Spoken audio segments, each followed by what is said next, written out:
அனைவருக்கும் வணக்கம் நண்பர்களே. இன்னைக்கு நம்முடைய பதிவில் எதை பற்றி பார்க்க போகிறோம்னா, வீட்டில் தொடர்ந்து பிரச்சனையாகவே இருக்குது, என்ன பூஜை செய்தாலுமே என்ன பலனும் இல்லை அப்படின்னு புலம்புறவங்க நிறைய பேர் இருப்பீங்க. உங்களுடைய வீட்டில் தெய்வம் இருக்குதா, அப்படி தெய்வம் இருக்குதா இல்லையான்னு தெரிஞ்சுக்கலாம். அது மட்டும் இல்லைங்க, வீட்டில் தெய்வம் இருந்துச்சுன்னா இந்த அறிகுறிகள் உங்கள் வீட்டில் நீங்கள் கவனித்து பார்த்தாலே போதுங்க, உங்கள் வீட்டில் எப்போதுமே தெய்வம் குடியிருக்குமா. அது என்ன என்பதை பற்றி தான் இந்த பதிவில் பார்க்க போகிறோம். இது போன்ற சுவாரஸ்யமான பதிவுகளை தெரிஞ்சுக்கொள்ள மறக்காமல் நம்ம உற்சாக நியூஸ் சேனலை சப்ஸ்கிரைப் பண்ணிக்கோங்க. லைக் பண்ணுங்கள், ஷேர் பண்ணுங்கள், கமெண்ட் பண்ணுங்கள். வாங்க வீடியோக்குள்ளே போகலாம். மனிதன் எடுத்துக்கிட்டிங்கன்னா நல்லவங்க கெட்டவங்கன்னு 2 பேர் தாங்க இருக்கிறாங்க. அதே போல் உலகம்னு பார்த்தீங்கன்னா நேர்மறை எண்ணமும் எதிர்மறை எண்ணம் தான் நிரம்பி இருக்குதுங்க. அதே போல தான் வீட்டிலுமே ஒரு இடத்துல பார்த்திங்கன்னா நேர்மறை எண்ணம் மட்டுமே இருக்குன்னு சொல்ல முடியாதுங்க. இந்த நேர்மறை ஆற்றல் பார்த்திங்கன்னா வீட்டில் இருந்துச்சுன்னா வீட்டில் எந்தவித துன்பமும் ஏற்படாதாங்க. ஆனால் எதிர்மறை ஆற்றல் இருந்தால்தாங்க வீட்டில் பல கஷ்டங்கள் தொடர்ந்து வந்துட்டே இருக்கும். அப்படி இருந்துச்சுன்னா வீட்டில் முதல்ல பார்த்திங்கன்னா எந்த ஆற்றல் இருக்குதுன்னு தெரிஞ்சுக்கணுங்க. அப்படி நேர்மறை ஆற்றல் நம்முடைய இருக்குதா இல்லையா என்பதை எப்படி தெரிஞ்சுக்கலான்னு இனி பார்க்கலாம். எந்த ஒரு வீட்டிலும் பார்த்திங்கன்னா துர்நாற்றம் இருக்குதோ அந்த வீட்டில் எப்பவுமே எதிர்மறை ஆற்றல் அதிகமாக இருக்குமா. அதை பலரும் சொல்லி நீங்கள் கேள்விப்பட்டிருப்பீங்க. அதனால் தாங்க நம்முடைய முன்னோர்களும் சாம்பிராணி தூபம் போட வேண்டும்னும் ஊதுபத்தி காட்டணும்னு சொல்லியிருக்காங்க. இதே போல் பார்த்திங்கன்னா நேர்மறை ஆற்றல் இருக்கக்கூடிய வீட்டில் பார்த்திங்கன்னா சில வாசனம் வருமாங்க. விபூதியின் வாசனம் வரும் வீட்டில் தாங்க தெய்வ கடாட்சமும் தெய்வ நடமாட்டமும் இருக்குமா. பார்த்திங்கன்னா அந்த வீட்டில் எலுமிச்சை பழத்தினுடைய வாசனை வீசுங்க, வேப்பிலை வாசனை அதோடு இல்லைங்க பலர்களுடைய வாசனை எப்போதும் நிறைந்திருக்குமா. மேலே சொன்ன அனைத்து வாசனைகளுமே ஏதாவது ஒரு வாசனை உங்கள் வீட்டில் இருந்துச்சுன்னா கட்டாயம் உங்கள் வீட்டிலையும் தெய்வ நடமாட்டம் இருக்குதுங்க. இதை உணர முடியலைனாலும் நினைத்தீங்களாவே வெள்ளிக்கிழமை அன்று நீங்கள் அருகில் இருக்கக்கூடிய அம்மன் ஆலயத்துக்கு போய் எலுமிச்சை பழத்தை அம்மனுடைய பாதத்தில் வைத்து வாங்கி வாங்க. இந்த எலுமிச்சை பழத்தையே வீட்டு பூஜையில வைத்து வழிபடுங்க.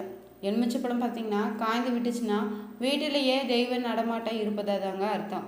எலுமிச்சை பழம் பார்த்திங்கன்னா காயாமல் அழுகி இருந்துச்சுன்னா அந்த வீட்டில் எதிர்மறை ஆற்றல் நிறைந்திருக்குங்க, தெய்வ நடமாட்டம் இருக்காதாங்க. மேலும் பார்த்திங்கன்னா நேர்மறை எண்ணங்கள் இருக்கக்கூடிய வீட்டில் தாங்க அவர்களுடைய மனநிலையுமே நல்ல விதமாக இருக்குமா. ஒரு சில வீடுகளில் பார்த்தீங்கன்னா தெய்வ சக்தி இருக்கவே இருக்காதுங்க. எவ்வளவுதான் பார்த்தீங்கன்னா விளக்கு எறிந்து கொண்டு இருந்தாலுமே அந்த வீட்டில் பார்த்தீங்கன்னா இருள் சூழ்ந்த நிலையில தான் இருக்குங்க. வீட்டில் கஷ்டங்கள் அடுத்தடுத்து வந்து கொண்டு தான் இருக்குங்க. வீட்டை ஏதோ ஒன்று பிடித்து ஆட்டிவே படைத்தது போல வீட்டில் இருப்பவங்க பார்க்கறதுக்கு தெரிவாங்க. கஷ்டம் பார்த்தீங்கன்னா அடிக்கடி பிளாஸ்டிக் எறிவது போலவும் ஒயர் எறிவது போல முடி கருவது போல வாடை வீசுங்க. இந்த வாசனை அடிக்கடி வீசுச்சுன்னா அந்த வீட்டில் பார்த்தீங்கன்னா தெய்வ நடமாட்டம் இருக்காதுங்க. போல தாங்க எந்த வீட்டில் அடிக்கடி கெட்ட வார்த்தைகளை பயன்படுத்துகிறாங்களோ அந்த வீட்டிலுமே தெய்வம் இருக்காதான்.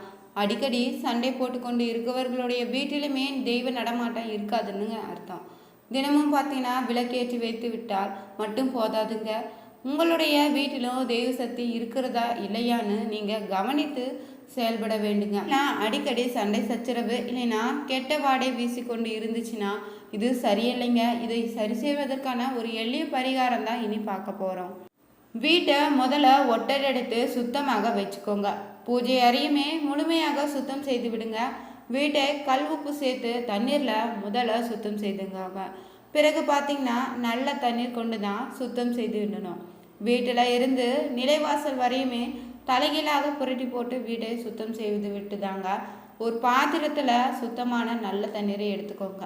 அதில் கல்லுப்பும் இந்துப்பு கருப்பு உப்பு என 3 உப்புகளையுமே போட்டு கரைத்துக்கோங்க. அந்த தண்ணீரை வீட்டுக்குள்ளே நிலைவாசல் வரை தெளித்து வரணும். பார்த்தீங்கன்னா கோமியம் வாங்கி வீடு முழுவதும் தெளித்து விடுங்க. அடுத்ததாக பார்த்தீங்கன்னா உங்களுடைய வீட்டில் தசங்கம் ஏற்றணுங்க.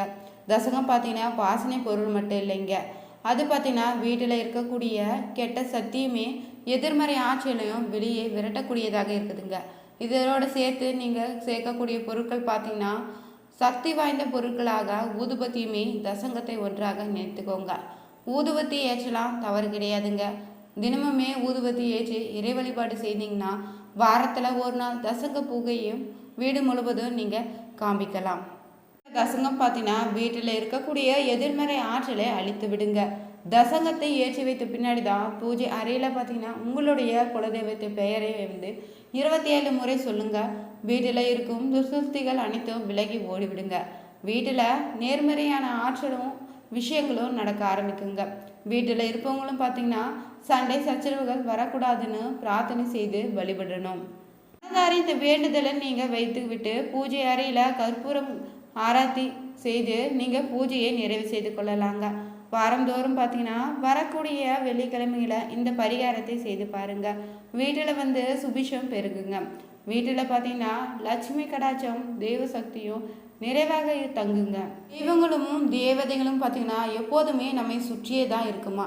அவைகள் பார்த்தீங்கன்னா நாம் சொல்லும் வார்த்தைகளுக்கு தந்தஸ்துன்னு சொல்லி கொண்டே இருக்கோம். அதாவது பார்த்தீங்கன்னா அப்படியே ஆகட்டும் தான் சொல்லுமா. எப்போது நாம் நல்ல காரியங்களையும் நல்ல வார்த்தைகளையும் தான் பேசணுமா. ஆனால் ஒரு சிலருக்கு பார்த்தீங்கன்னா கோயிலுக்கு கூட சென்றாலுமே தெய்வ சக்தியை உணரும் திறன் இல்லாமல் தான் இருக்காங்க. சந்தேகத்தோடு தான் தெய்வத்தை பார்ப்பாங்க.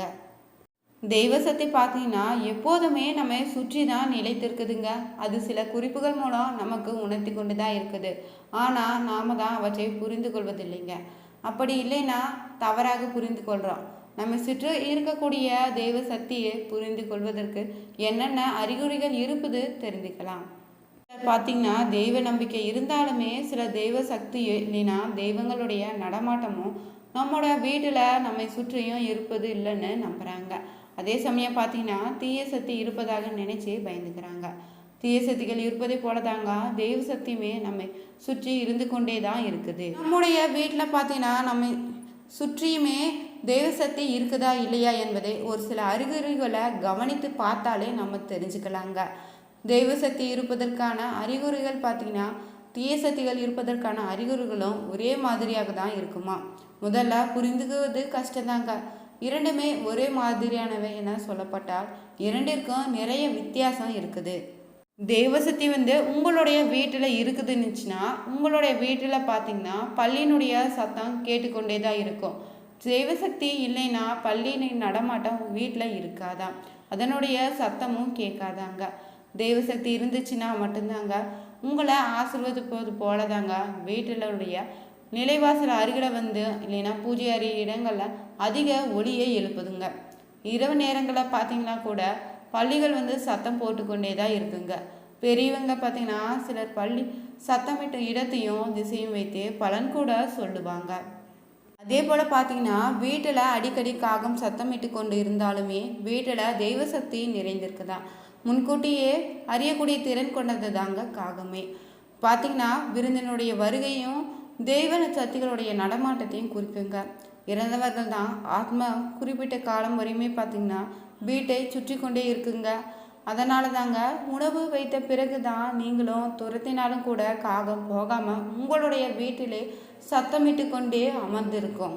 பார்த்தீங்கன்னா பூஜை செய்யும்போது இல்லை சாம்பிராணி போடாமல் இருப்பீங்க. ஆனால் அப்போது சில நறுமணம் வீசுங்க. மல்லிகை பூ வாசம், சந்தன வாசம், இல்லைன்னா பன்னீர் வாசம் போல் அந்த வாசம் வருங்க. இப்படி இருந்துச்சுன்னா அந்த வீட்டில் பார்த்தீங்கன்னா தெய்வ சக்தி இருக்குது தாங்க அர்த்தம். அதை நீங்கள் உறுதி செய்துக்கலாங்க தெய்வ நடமாட்டம் இருக்குதுன்னு. மல்லிகை பூ வாசம் சிலர் பேய் நடமாட்டம் இருக்குதுன்னு நினைப்பீங்க. ஆனால் பார்த்தீங்கன்னா தீய சக்திகள் நடமாட்டம் வீட்டில் பார்த்தீங்கன்னா நறுமணம் வராதுங்க. மனம் விரும்பத்தகாத துர்நாற்றம் தான் வீசுமா. வீட்டில் பார்த்தீங்கன்னா சில இடங்களுக்கு நீங்கள் சென்று அந்த இடம் குளுமையாக இருப்பது போல் உணர்வீங்க. அது மட்டும் இல்லைங்க, உங்களுக்கு அருகில் யாராவது இருப்பது போல் ஒரு உணர்வும் ஏற்படுங்க. யாராவது தொடுவது போல் ஸ்பரிசமும் ஏற்படுங்க. இது எல்லாமே பார்த்தீங்கன்னா தெய்வ சக்தி நடமாட்டம் இருப்பது தாங்க அர்த்தம். தீய சக்திகள் ஒருவேளை இருந்துச்சுன்னா உங்களுடைய கடந்து சென்றாலே உங்களை யாராவது தாக்குது போல் இருக்குங்க.